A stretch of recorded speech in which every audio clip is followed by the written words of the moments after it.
Good Sunday morning, everybody. Hope you're doing well. I wanted to get the UDFA video out yesterday evening, but one, I was tired. It had been a long day of streaming for me.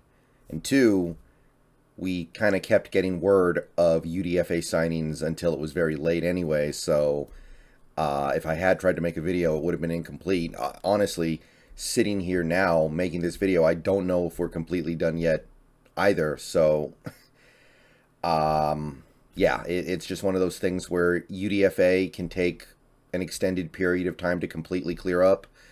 And at this point, I think we are probably done, but you never know because you can technically exceed your UDFA limit by inviting players to rookie minicamp. And granted, those players are very unlikely to make your team, but you can kind of exceed your UDFA signings limit by at least having them in. And they at least get a chance. Probably not radically different than the chance some of these UDFAs are going to get. So it just kind of kept going and going. We were still getting word of signings or invites as late as like 10 p.m. So didn't make the video yesterday, but here we are now. And I'll do the day 3 recap later today as well. Obviously, UDFA is a part of day 3, so I wanted to let the smoke clear on that as well. And yeah, so we're going to go through this pretty quickly here because there are a lot of names. There are a lot of guys that the Seahawks have either signed or invited. I'm not completely clear on which is which, though. There are some of these guys here where it's not clear if they're actual signings or not, but for most of them, it probably doesn't really matter. So I think we have enough information to at least get started here. The Seahawks came into UDFA with 13 open spots for actual signings.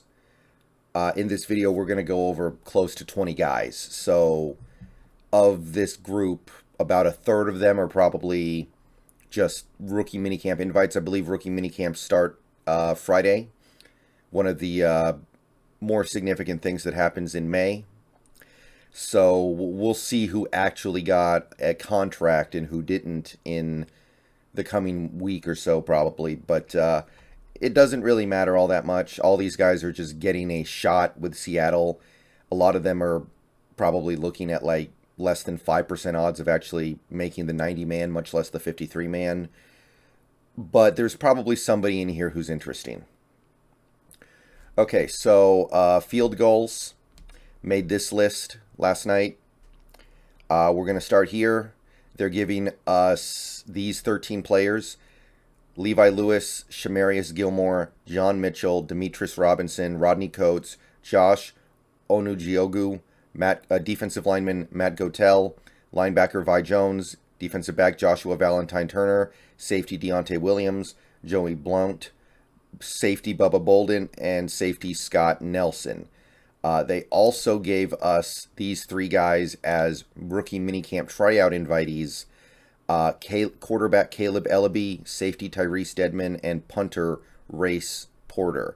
So that's pretty much what field goals gave us. We also got a couple of additional players from assorted sources. Jared Stanger gave us a running back Jace Jordan as a UDFA. We also apparently got linebacker from the Oregon State Beavers, Avery Roberts. And from, I believe this is the University of Buffalo, we got a defensive tackle named Josh Rogers. And by the way, that's not completely it. There was also tight end Cade Brewer, defensive back Josh Turner, I believe Jake Heathrow, and there was one guy with a heck of a name who we will get to by the end of this video.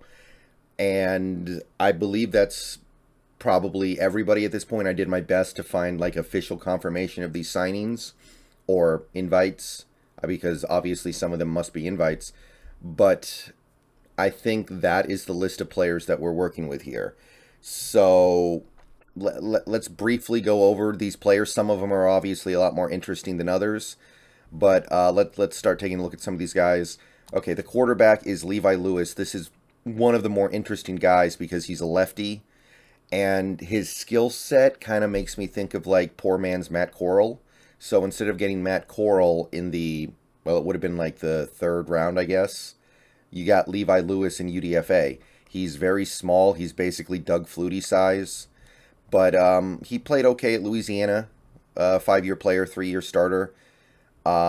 His 20 last 3 years, he had over eight like over like 8,400 yards. He limited turnovers really well. 15 interceptions, only 65. I'm sorry, only 15 interceptions, 65 touchdown passes. Completion percentage not great. Ultimately, it's hard to imagine Levi Lewis ever being anything in the NFL because he's so small. Remember, Russell Wilson was 5'10", but he weighed a lot more than this. This guy is very small, but interesting player to keep an eye on. One of the more interesting guys we picked up was Shamarius Gilmore. He's a interior offensive lineman. He's interesting because he had like 36 bench press reps. He was able to do 36 bench press reps at 225, which is really, really high. But he's also got pretty good agility. He was a 5-year starter at his college. It was Georgia State Bulldogs, I think.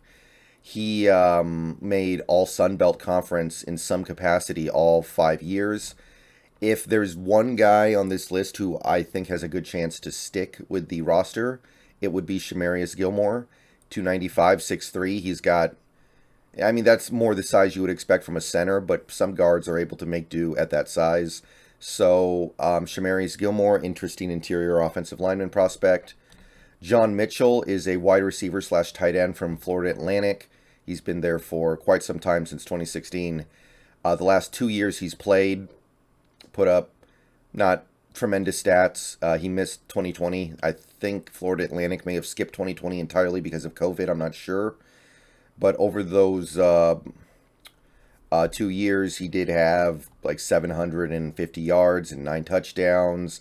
Brought in some decent chunk of catches, over 50 catches. His measurables, being 6'4" and 230 pounds as a wide receiver, are more interesting than anything he actually did on a football field. Demetris Robertson, national champion.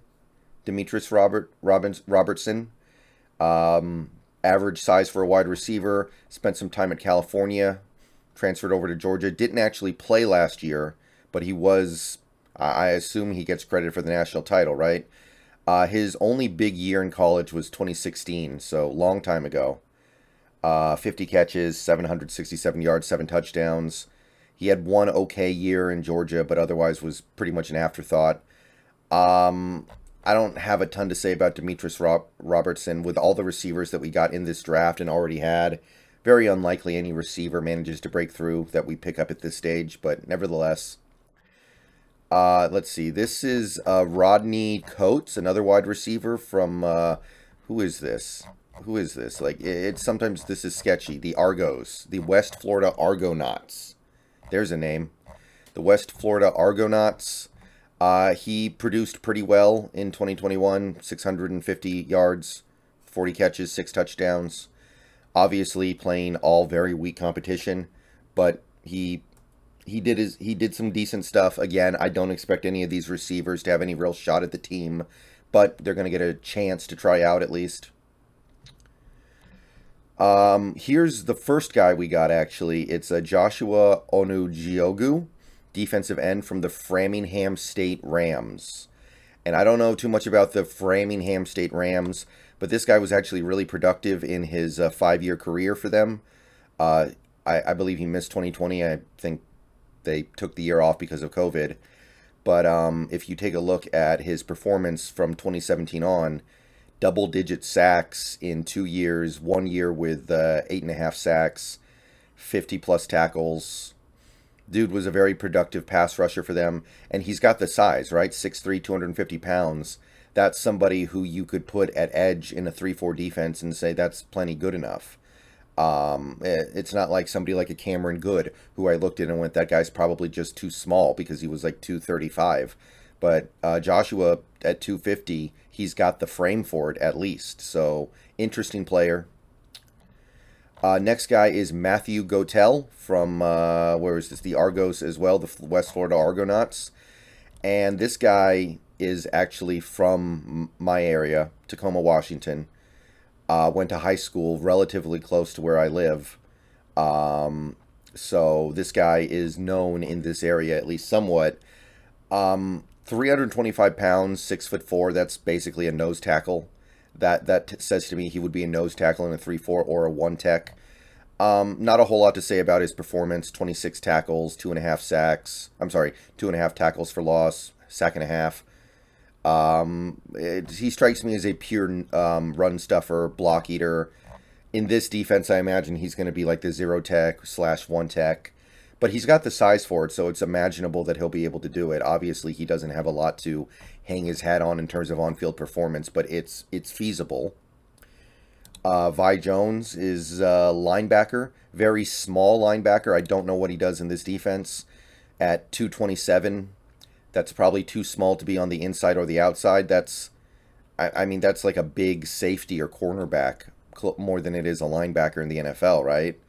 But Vi Jones had 2 forgettable years at USC, and then the last 2 years at North Carolina State, which is a semi-credible college. It's not like Framingham State. Got a decent chunk of playing time.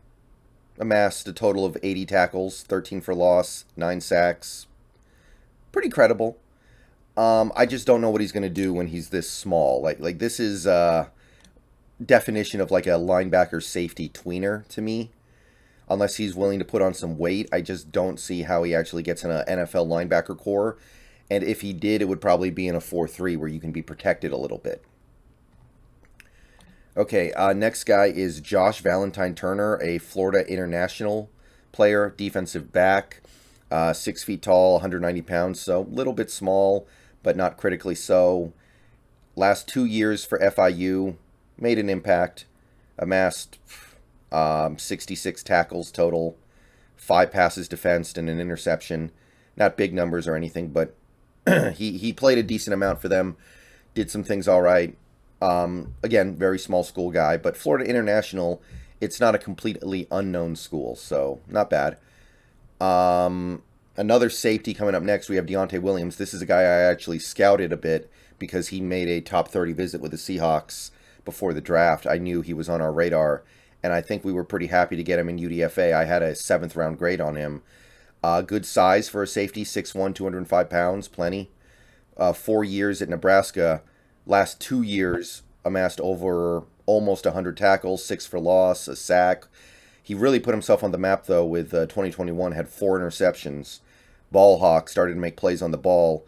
There is definitely room on this roster for safety depth, be it at the practice squad or on the 53-man. So I give these safeties a real shot at making the team. Deontay Williams would be one of my clubhouse leaders there. Joey Blount from Virginia, another safety, 6'2", 205 pounds. I think it's really important that when you're looking at some of these UDFAs to check their size to see if they have a chance just physically. Because a lot of the times with these UDFAs, you look at guys and you just see like, oh, it's going to be so hard for them to make it because they're small. This guy's not particularly small, so that's exciting. And Virginia is not a tiny school. They're not a powerhouse, but they're not a tiny school. So you look at Joey Blount and you give him a chance. Played 5 years at Virginia, and he actually made significant contributions in all 5 years, amassed over 300 tackles, 9 interceptions over the last 4 years, 5.5 sacks, almost 20 tackles for loss, making plays in the backfield. This guy actually had a fairly distinguished career. He had a season with 95 tackles, 6.5 for loss, 3 picks. Last year, really good too. 86 tackles, 5 for loss, 3 interceptions. This guy, he's not one of my clubhouse leaders to make the team, but he's a credible player. He did some stuff in college that is notable, and he's definitely got a shot here. We need safety depth, especially if we're not going to bring back guys like Josh Jones and Tanner Muse, which right now we don't know about. I don't think those guys are under contract, and I don't think we've made any kind of commitment to them. So you got to give these young safety guys a shot here, and Joey Blount is accomplished from college.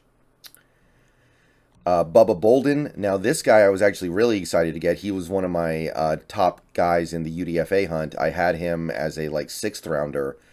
I didn't think he was going to go undrafted. This guy's got the size, 6'3", 204 pounds, easy. Played for two significant schools, USC and Miami. He didn't do much at USC, but the last 2 years at Miami, he's left a significant impression.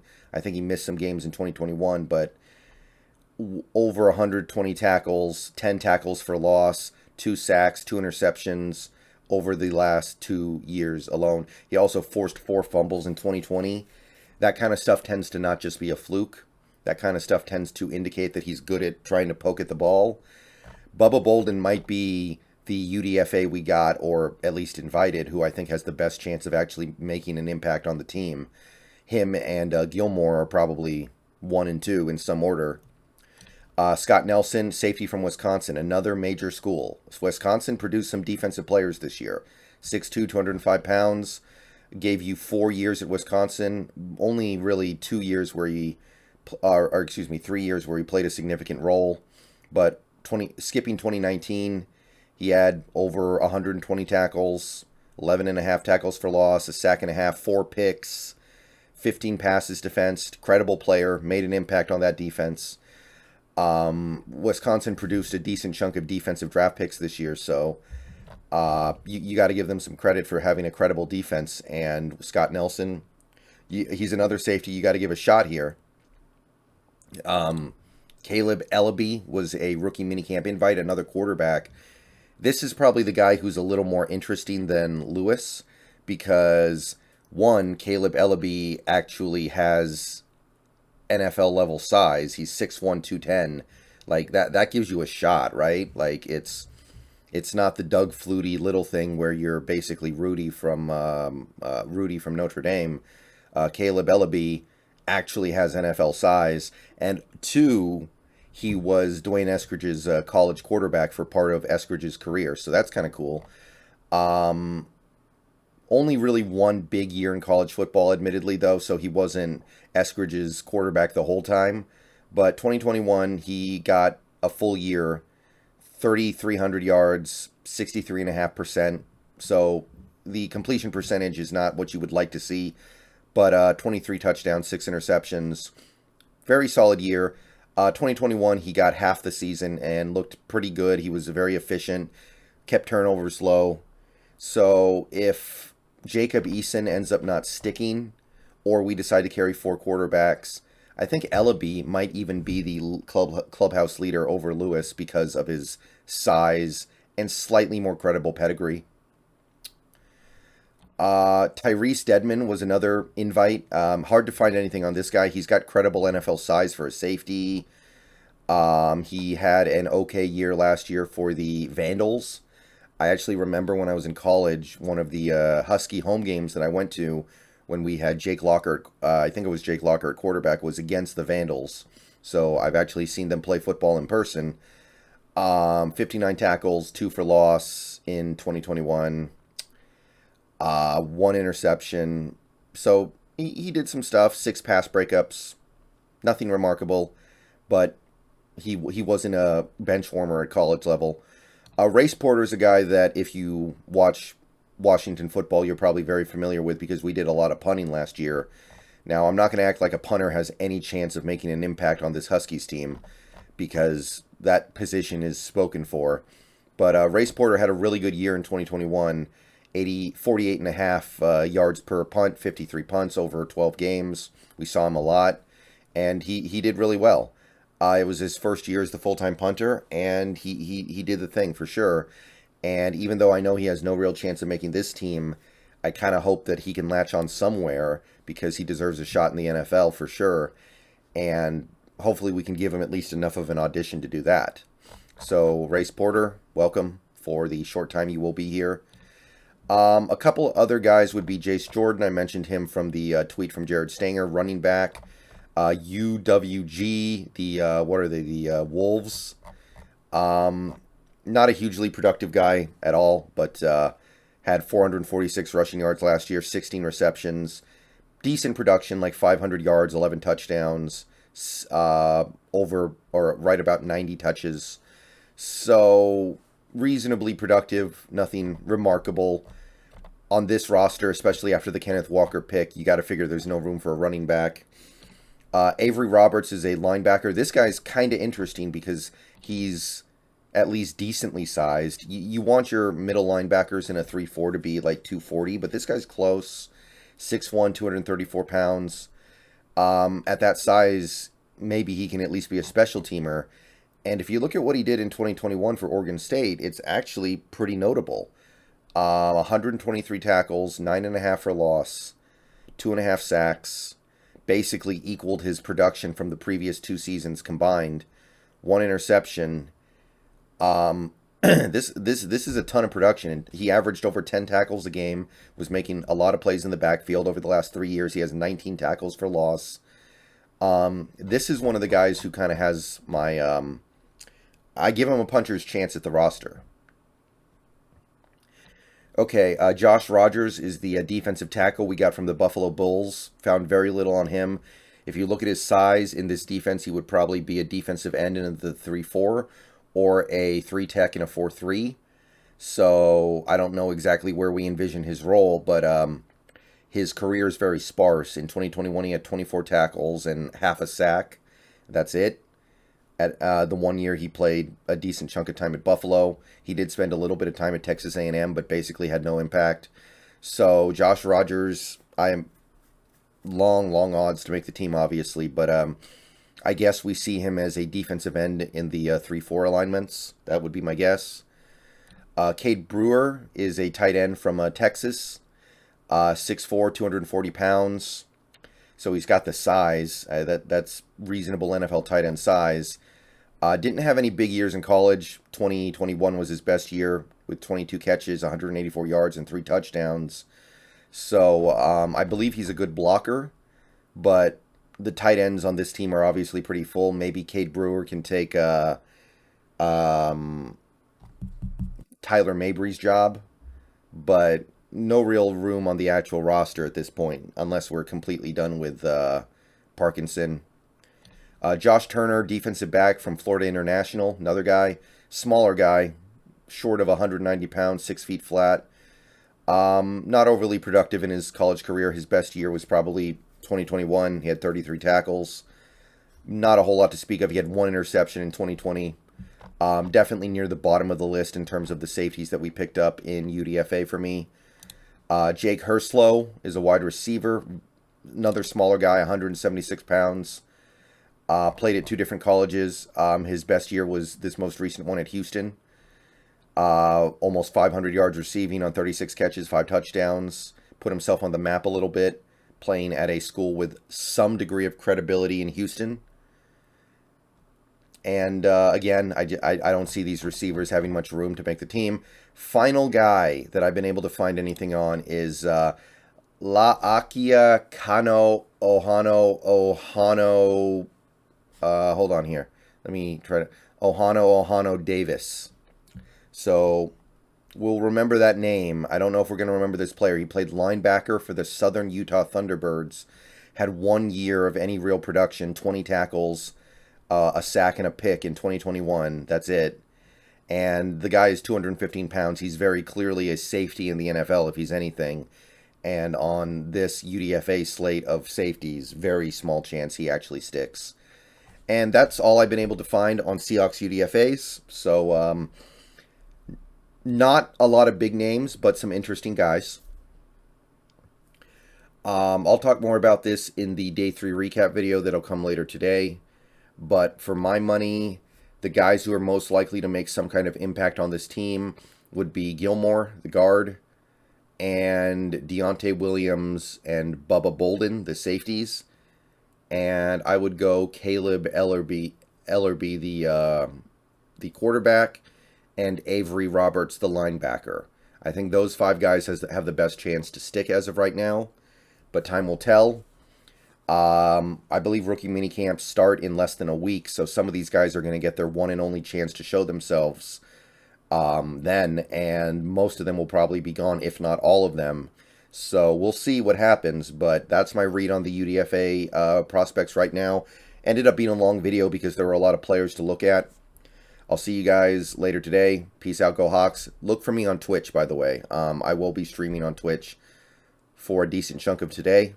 You will see me for at least part of the day there, and hope to see you there. Peace out, go Hawks.